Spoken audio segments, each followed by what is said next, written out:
በዛሬው ቪዲዮ ለምን የምትወዳት ልጅ በፍጹም ፍቅረኛ እንድትሆን መጠየቅ እንደሌለብህ እንወያያለን። ይህ ሐሳብ ያልተለመደና አዲስ ሊሆንብህ ይችላል። ነገር ግን እስከ መጨረሻው ድረስ ከሰማኸኝ በእርግጠኝነት ከኔ ጋር መስማማትህ የማይቀር ነው። አየህ፣ ልክ አንድን ሴት የፍቅር ጥያቄ ስታቀርብላት አንተን የምታይበት ዋጋ በትንሹም ይሁን በትልቁ መቀነሱ የማይቀር ነው። በተለይ ደግሞ በቂ የሆነ ፍቅር ሳትገነቡ ይህን ጥያቄ የምታቀርብላት ከሆነ ያላችሁን ነገር ገደል እየከተትከው እንደሆነ ልታውቅ ይገባል። ይህን ሐሳብ ከታላቁ ጸሐፊ ሮበርት ግሪን በላይ ያብራራው ሰው የለም። ሮበርት በተደጋጋሚ የሚያስጠነቅቀው ነገር ቢኖር ቶሎ ብሎ ለሴት ልጅ ፍላጎትን ማሳየት ነው። ሮበርት እንደሚለው ከሆነ ሴቶች ፍቅርን የሚረዱበት መንገድ ከኛ ከወንዶች በጣም የተለየ ነው። እናም ፍቅረኛሞች ከሚለው ስም በፊት ያለው ትዕይንትና ቴንሽን ይስባቸዋል። ይህ ግልጽ እንደሆነልህ በምሳሌ እንየው። ለምሳሌ ከሆነች ልጅ ጋር በአጋጣሚ ተገናኛችሁ። ገና ማውራት እንኳን አልጀመራችሁም። ነገር ግን በአይን ብቻ ትተዋወቃላችሁ። ከዛም ጊዜ እየሄደ ሲመጣ አይን ለአይን እየተያያችሁ ቴንሽኑ እየተገነባ ይመጣል። አሁን ላይ ልጅቷን ወደሃታል። ነገር ግን ውደዳት አትውደዳት አታውቅም። ልታደርግ የምትችለው ነገር መገመት ብቻ ነው። ከዛም የሆነ ጊዜ ላይ በአጋጣሚ ማውራት ትጀምራላችሁ። ታዲያ ስታወሩ ኖርማል ነገር ነው የምታወሩት፣ ወይ ሰላምታ ነው ወይ የሆነ ኖርማል ወሬ። ግን አሁንም ያ ቴንሽን እንዳለ ነው። የሆነ ነገር በመሃላችሁ አለ፣ የሆነ የማይታይ ይሄ ነው የማይባል ነገር። እናም መቀራረብ ጀመራችሁ። እንደ ጓደኛ ማውራት፣ መሳሳቅ፣ ጊዜ አብሮ ማሳለፍ ጀመራችሁ። ነገር ግን አሁንም ስለ ፍቅር የተወራ ነገር የለም። እንደምትወዳት አልነገርካት።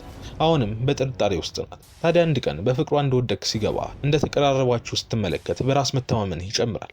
ስታያት እሷም እንዳንተ የፍቅር ስሜት አላት ይመስላል። ከዛም በቃ ልጠይቃት ትልና የውስጥህን አውጥተህ ትነግራታለህ።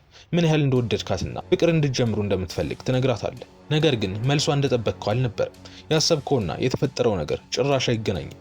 ልክ እንደዚህ ብለህ የውስጥህን ስትነግራት ድንገት ላንተ ያላት ነገር ሲጠፋ አይኗ ላይ ትመለከቷለህ። አይ እኔ እኮ እንደ ጓደኛ ነው የቀረብኩት ትላለች። እኔ አሁን ላይ እንደዚህ አይነት ነገር አላስብም ትላለች። ያኔ ግራ ትጋባለህ። እንዴት ብለህ ራስህን ጠይቃለህ። ምክንያቱም ስታሳይህ የነበሩት ምልክቶች እንደወደደችህ እርግጠኛ የሚያደርጉ ነበሩ። አንተን የምታይበት መንገድ፣ እጅህን የምትይዝበት፣ አካላትን የምትነካበት መንገድ፣ ካንተ ጋር ስትሆን የምትጠቀማቸው ቃላት ሁሉ እንደወደደችህ የሚያሳብቁ ነበሩ። ታዲያ ግን መልሷ ከዚህ ፈጽሞ የተለየ ሲሆን ግራ መጋባት አይቀርም። በእርግጥ ይህ ብዙ ወንዶች የሚያልፉበት የህይወት ክፍል ነው። ብዙ ወንዶችም ራሳቸውን የሚያጡበት፣ በራስ መተማመናቸው የሚሸረሸርበት የህይወታቸው ክፍል ነው። ታዲያ አሁን ዋናው ጥያቄ ለምንድን ነው እንደዚህ የሆነው የሚል፣ ለምንድን ነው ያ ሁሉ ምልክት አሳይታኝ ከዛ እንደዛ የምትለው የሚል። በእርግጥ አልወደደችኝም ነበር ማለት ነው? ለዚህ መልሱ አይደለም። የምርም በሰዓቱ ወዳህ ነበር። የምርም ካንተ ፍቅር እየያዛት ነበር። ነገር ግን ይህ ነገር አድጎ በራሱ ጊዜ ገፍቶ እንዲመጣ ከመፍቀድ ይልቅ ነገሩን አፈንድታ አበላሸው። ለምሳሌ የሆነ ተከታታይ ፊልም እያየህ በጣም ልብህን አንጠልጥሎት እየተከታተልክ ከዛ አንድ ሰው መጥቶ መጨረሻውን ቢነግርህ ምን ይሰማል? ያንን ፊልም እንደ ቀድሞ በጉጉት ቁጭ ብለህ ታየዋለህ? በፍጹም። ያውም ያ ሁሉ የነበረ ጉጉት ይወጣና ፊልሙን ማየት ራሱ ይሰለቻል። ምክንያቱም ቀስ ብለህ መድረስ የነበረብህን ነገር ቀድመህ ስላወቅከው። ነገር ግን ማንም ባይነግርህ ኖሮ ፊልሙን ደስ እያለህ ቁጭ ብለህ ትጨርሰው ነበር። አሁንም በእኛ ኬዝ የሆነው ያ ሁሉ ነገር ሲፈጠር ደስ እያላት ነበር። ልቧ እየተጠራጠረ ይወደኛል ወይስ እንደ ጓደኛ ነው የሚያየኝ እያለች ነበር። የምታሳልፉት ነገር አይምሮዋ ላይ እንደ ፊልም ነበር። ለዛም እየወደደች አንተ ላይ ያላት ጉጉት እየጨመረ ይመጣል። ሳታውቀው በአንተ ፍቅር እየተጠመደች ትመጣለች። ከሌሎች ሴቶች ጋር ስታወራ እየቀናች ትመጣለች። ሳታዋራ ስትቀር ምን ሆኖ ነው ብላ ማሰብ ትጀምራለች። አይምሮዋ ላይ የምትመላለሰው አንተ ትሆናለህ። ከዛ ግን ልክ ነገሩን ስታፈርጠው ይህ ሁሉ ነገር ገደል ይገባል። ከዛም ድንገት ላንተ ያላት ነገር ይጠፋል። ድንገት ያ ሁሉ ጥርጣሬና ጉጉት፣ ያ ሁሉ ቅናት፣ ያ ሁሉ ስላንተ ማሰብ ይቆማል። በአንድ ቅጽበት በአንተ ዘንድ እርግጠኝነትን ትፈጥርባታለህ። ነገር ግን ያ ብቻ አይደለም። ልክ መጀመሪያ ላይ እንዳልኩት ዋጋህን አውርዳ ትመለከቷለች። ለምን ከኔ ጋር መጽናት ፈለገ? ከኔ የተሻለ አላየም ማለት ነው ብላ ታስባለች። አሁን ላይ እንደምታስፈልግህ ማሰብ ትጀምራለች። እናም በአንተ እርግጠኛ ትሆናለች። እርግጠኝነት ደግሞ የስበት ገዳይ እንደሆነ ተነጋግረናል። አንዳንዴ ሊገርምህ ይችላል። ነገር ግን በሴቶች ቦታ ሆነ ስታየው ሴንስ ይሰጣል። አንዳንዴ ሴቶች እንደዚህ የሚያደርጉበት ምክንያት ማወቅ የፈለጉት መወደዳቸውን ብቻ ስለሆነ ነው። ልክ እንደተወደዱ ሲያረጋግጡ ኢጓቸውን ሞልተው ይሄዳሉ። ስለዚህ በፍቅር ውስጥ ልታጠፋ ከምትችላቸው ትላልቅ ስህተቶች መሃል አንዱ ፍቅርህን መግለጽ ነው። ታዲያ ግን እዚህ ጋር አንድ ጥያቄ ሊፈጠርብህ ይችላል። ታዲያ እንደዚህ ከሆነ ለምንድነው አንዳንድ ፍቅረኛሞች ስናይ ወንዱ ጠይቋት ከዛ አሪፍ የሆነ የፍቅር ህይወት የሚኖሩት ልትል ትችላለህ። እናም ጥያቄው ተገቢ ነው። ታዲያ ለዚህ መልስ ሊሆኑ የሚችሉ ሁለት ነገሮችን ማየት እንችላለን። የመጀመሪያው ቀድመው በቂ የሆነ ፍቅርን ገንብተው ከሆነ ነው። አንዳንዴ እኮ ፍቅራቸውን ሳይገላለጹ አብረው የሚያድሩ ሰዎች ራሱ አሉ። ሁሉ ነገራቸው ወደ ፍቅር ተቀይሯል። ነገር ግን በቃል ደረጃ ፍቅረኛ እንሁን ተባብለው ላይወቁ ይችላሉ። ስለዚህ መጀመሪያ በጣም ተዋደውና እንደ ፍቅረኛ እየኖሩ ከሆነ የሆነ ጊዜ ላይ እንደዛ ቢጠይቃትና እሺ ብትለው ምንም የሚገርም ነገር የለውም። ሁለተኛው ደግሞ እንደዛ ሳይሆን እንኳን ጠይቋት እሺ ልትል ትችላለች። ነገር ግን እሺ ያለችበት ምክንያት ብቸኛ ስለሆነች ሊሆን ይችላል። ማለትም ከሱ የተሻለ ባላገኘት በሚል እሳቤ ብቻ እሺ ልትለው ትችላለች። ከዛ ግን መጥፎ ፓርቱ ልክ ከሱ የተሻለ ያገኘች ሲመስላት ጥላው ለመሄድ አትወላውልም። ለዛ ነው ምንም ቢሆን ባትጠይቅ ይሻላል እምልህ። ከዚህ በተጨማሪ ደግሞ ቀጥታ ጠይቆ እሺ የመባል ቻንስ በጣም ትንሽ እንደሆነ የታወቀ ነው። ነገር ግን ብዙ ወንዶች ይህን ስለማያውቁ ልክ እምቢ ሲባሉ ቅስማቸው ይሰበራል። ከዛም አንዳንዶቹ በፍቅር ህይወት ተስፋ ቆርጦ ይቀመጣሉ። በራስ መተማመናቸው እንዳልነበር ይሆናል።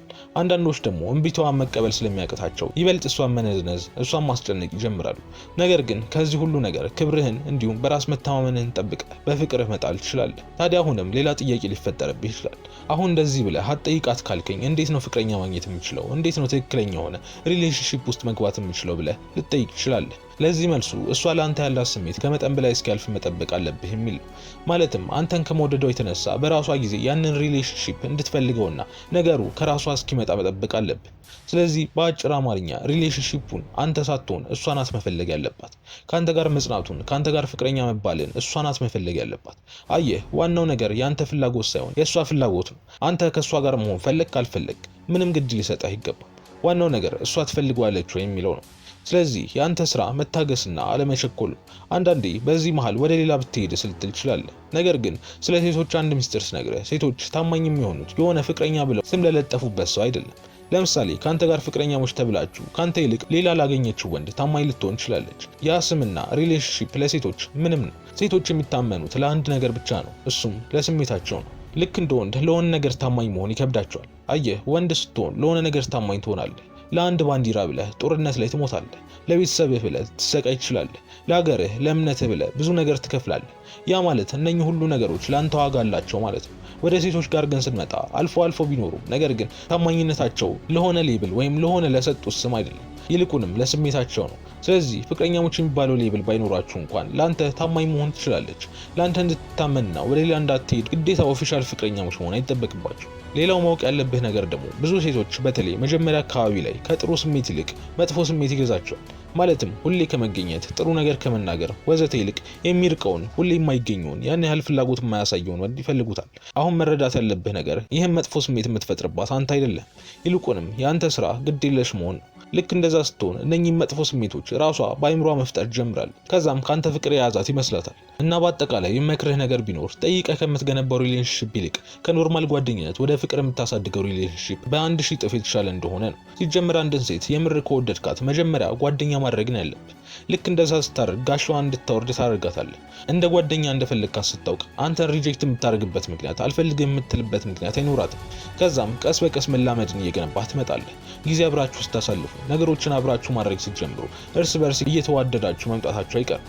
ብቻ እንዲህ እያለ የሚገነባ ፍቅር በራሷ እንድትመጣ የሚያደርግና ያንተን በራስ መተማመን የማያፈርስ ምርጥ መሳሪያ ነው። ስለዚህ አንድን ሴት ለመጠየቅ ከማሰብ በፊት ከምታገኘው ጥቅም ይልቅ ጉዳቱ እንደሚያመዝን አውቀህ እንዳልኩ የተሻለ አፕሮች መጠቀም የተሻለ ነው። ከዚህ በፊትም ጠይቀህ አይሆንም ተብለህ ከነበር አሁን ጥፋትህ ግልጽ ይሆንልህ ይመስለኛል። ስለዚህ በፍጹም በራስ መተማመንህን ልታጣ አይገባም። ይልቁንም ከስህተትህ ተምረህ ኮንፊደንስን ልትገነባ ይገባል። ለዛሬ ይህን ያህል ካየን ይበቃል። ቀጣይ ድጋሚ እንድንገናኝ ላይክ እና ሰብስክራይብ በማድረግ ይህንን ጠንካራ ቤተሰብ ተቀላቀል። እንዲሁም ከታች ባለው ሊንክ ቴሌግራሜን ተቀላቀል። ሰላም ሁኑ።